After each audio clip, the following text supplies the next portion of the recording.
اعوذ باللہ من الشیطان الرجیم بسم اللہ الرحمن الرحیم۔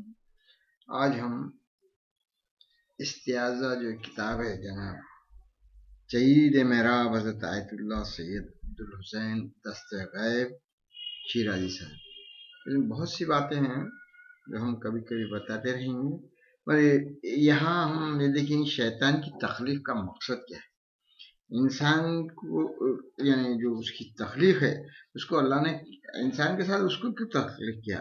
تو ہم ابھی فرما رہے ہیں آپ، ہم سب خدا اور آخرت کا ذکر کرتے ہیں، لیکن ہم دل سے ان پر ایمان، کیا ہم ان سے دل پر ایمان رکھتے ہیں یا نہیں؟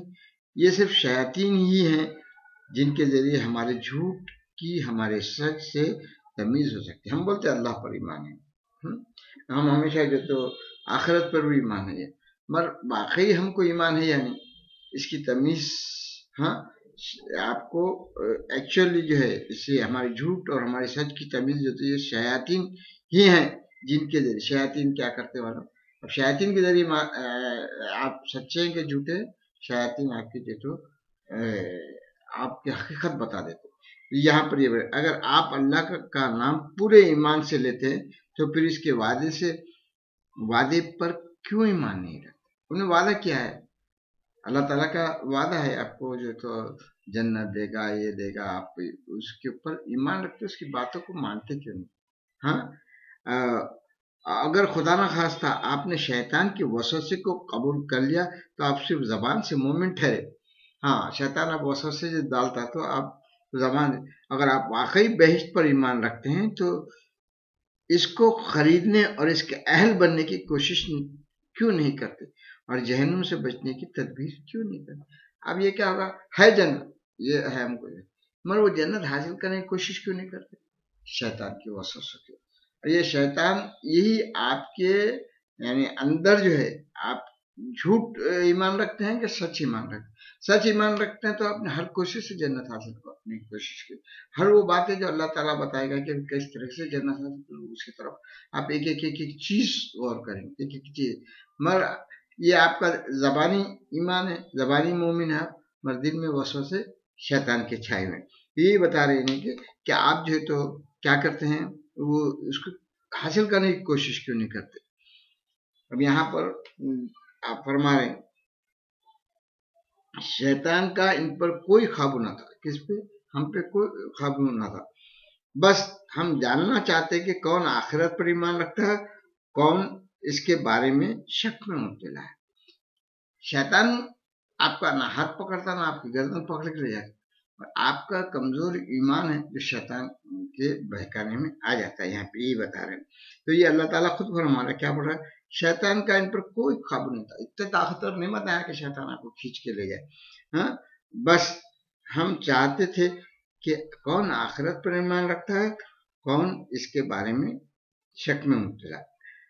آپ دیکھتے ہیں فلاں خاتون دینداری کی مدعی، خاتون ہے، دیندار بننا چاہ رہی، مومن بننا چاہ رہی، ایمان کی باتیں کرتے، شیطان بصورت انسان اس تک پہنچتا ہے، شیطان انسان کی صورت میں اس کے پاس پہنچتا ہے۔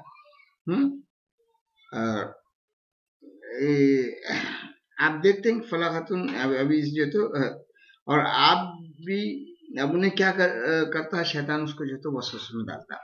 آپ دیکھیں فلاں خاتون دینداری کی مدعی ہے، ایک شیطان صورت انسان اس تک پہنچتا ہے اور کہتا ہے کہ واہ، آپ جو ہے تو آپ بھی خرافاتی اور دقیانوسی ہو گئی، آپ خرافاتی ہو گئی، آپ کے گھر میں بیٹھے ہیں اور یہ بیٹھے ہیں، ہو گئی ہیں اتنی بڑی چادر اوڑھ کر، اب اتنی بڑی چادر اوڑھ کے آپ پھر رہی ہیں، چادر اوڑھ رکھی ہیں، جب آپ دوسری بار اسے دیکھیں گے تو مردوں سے کچھ مختلف نہ نظر آئی۔ اب کیا ہوگا، شیطان اس کے اندر وسوسہ، دیکھو ساری عورتیں پھر رہے ہیں، اب دوسرے وقت دیکھیں تو مردانہ لباسوں میں اس میں دکھیں گی۔ شیطان کے اس قسم کے وسوسوں اور تمسخر سے انسان گمراہ جاتا ہے، اس طرح سے انسان یقیناً آپ شیاطین کی تخلیق کا مقصد ہی ہے یہی ہے کہ معلوم ہو جائے کہ کون صاحب استقامت ہے یعنی اور کون نہیں ہے، استقامت سے کون ہے اور کون نہیں ہے۔ اس کی تخلیق کی سب سے بڑی حکمت جو ہے مومن اور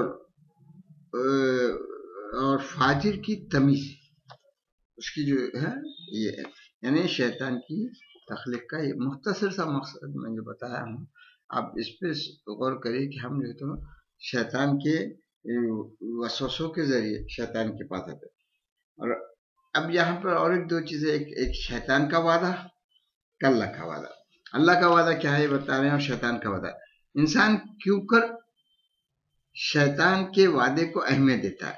اس کی اسی قسم کے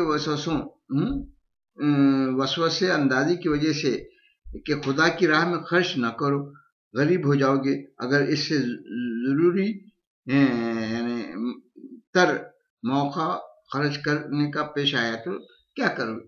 اب دے رہے غریب کو دے رہے، شیطان وسوسہ، ارے ابھی کل تو اپنے کو کرنا ہے، کل یہ چیز لانا ہے، وہ چیز ہے، اس سے ضروری ہے، اور اس لیے اب یہ شیطان کا وسوسہ، اور اس کے یہ وعدہ کرنا اس کو کہ کل پریشان ہو جائے۔ اللہ کا وعدہ کیا ہے؟ لیکن خدا کے وعدے کو انسان غیر محسوس وعدہ سمجھتا ہے۔ اب یقین خدا کے وعدے پہ کرنا چاہیے، شیطان کے وعدے پہ کرتا ہے۔ خدا کا وعدہ کیا ہے؟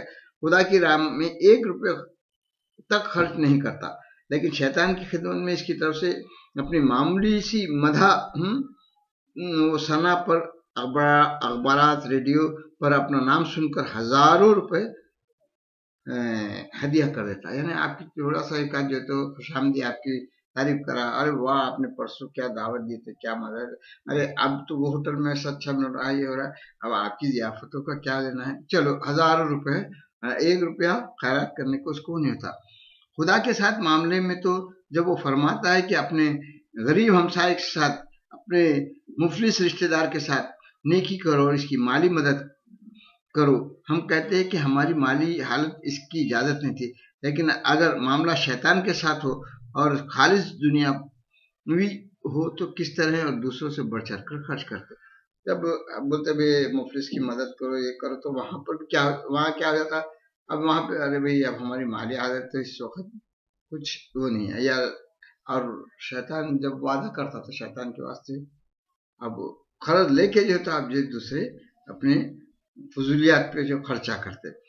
اب یہاں پہ سدائے رحمانی اور سدائے شیطانی، شیطان انسان کے امتحان کے لیے خلق فرمایا گیا، اور ایسا ہی ہوتا ہے، ہونا بھی چاہیے۔ وہ سینما بھی کھولتا ہے اور انسانی شیطانوں کے یعنی تربیت بھی کرتا ہے، اور اس طرح وہ اس حیوان 2 پایا کو اپنے دام فریب میں پھنساتا ہے، اس کو انسان۔ کیا سینما کے برابر میں مغرب کے وقت اللہ تعالیٰ کا وعدہ بخشش حی علی الفلاح کے الفاظ میں بلند نہیں ہو رہا ہے؟ یہ دونوں منظر ساتھ ساتھ ہونے ہی چاہیے تاکہ خبیث اور طیب میں نیکوکار اور بدکار میں تمیز ہو سکے۔ یعنی ایک ساتھ آبادان بھی ہو رہی، اسی وقت تھیٹر بھی کھل رہا ہے، تو انسان کے جو ہے تو اب یہاں پر یہ امتحان ہو رہا ہے۔ اور آخر میں ایک بات یہ بتا دے رہے ہیں کہ خود شیطان بولتا ہے کہ میں نے کس کو مجبور کیا نہیں، لیکن شیطان کسی کو طاقت سے حرام کاری پر مجبور نہیں کرتا، اور کسی کے اختیار پر اس کا کوئی قابو نہیں، یعنی وہ اس قدر قدرت نہیں رکھتا کہ انسان کو انسان کے عزم کو اپنا محکوم بنائے۔ ایسا انہیں آپ کا عزم پختہ ہے تو انہیں کچھ نہیں کرتا۔ مجھے تم پر حکومت حاصل نہ تھی، اس کا کام صرف وسوسے تحریک ہے۔ انہیں آخر میں کیا بولے؟ آخرت میں یہی بولنے والا ہے کہ میں نے تو کچھ نہیں بنا، میں نے ایک جھوٹا وعدہ کیا تھا اور تم اس میں میرے دامن فریب میں آ گئے، اور یہ حصول تیرا ہی بولے گا، اور اس کے فریب و وسوسے کا تو شکار ہوگا انسان سے۔ اور قیامت کے روز جب لوگ اس کے گرد جمع ہوں گے اور اس سے جھگڑا کریں گے تو وہ بالکل عقلی اور منطقی جواب دے گا اور کہے گا کہ میں تمہیں کھینچ کر دوزخ میں نہیں لے گیا، میں تو صرف تمہیں دعوت گناہ دی اور وسوسے سے مبتلا کیا۔ یہ قصور تمہارا ہے کہ تم نے دعوت قبول کر لی، اب مجھے ملامت کیوں کرتے ہو؟ اپنے آپ کو ملامت کرو، کیونکہ تم پر کوئی حکومت تو تھی نہیں کہ تمہیں مجبور کرتا۔